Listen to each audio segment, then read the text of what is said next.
is that they said that the image of something is transported into your eye.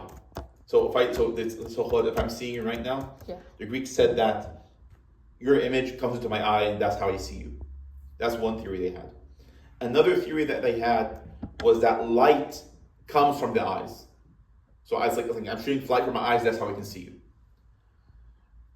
Ibn al-Haytham, he basically developed the first accurate representation of how light works and how eyesight works.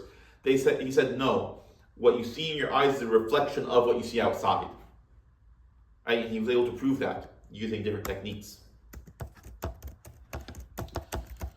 And you could plausibly call him the father of modern wave theory, right? How waves work, how light works, because light is a wave and all that. Abu Bakr al-Razi died in 935. Abu Bakr? Abu Bakr al-Razi. Al-Razi. Oh. He developed, a system of medical ethics, and he talked about psychology in the sense that we know, in the sense that we understand it today. He talked a little bit about that, and he examined illnesses. Like he was very, he was very interested in how illnesses work and what different illnesses.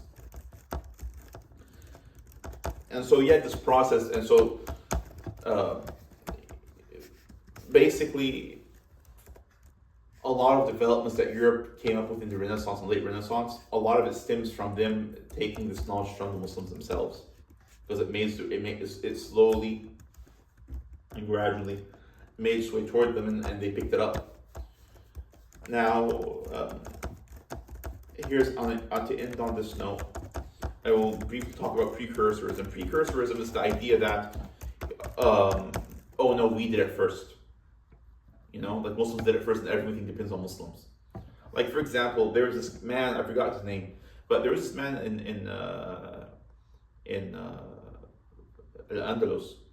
He developed the first flying apparatus. So he built a mechanism, and he jumped from a high building. He flew and he crashed.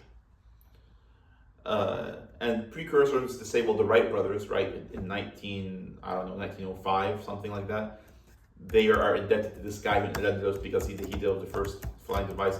That's not totally accurate. Like, you have to understand that sometimes inventions, they happen independent of one another, right? I can make a discovery, right, and try to do something, and you can try to do the same thing without necessarily looking at my own work, right? So it was true. Muslims did develop a lot of things, and a lot of it, can be traced back to them. But they developed everything.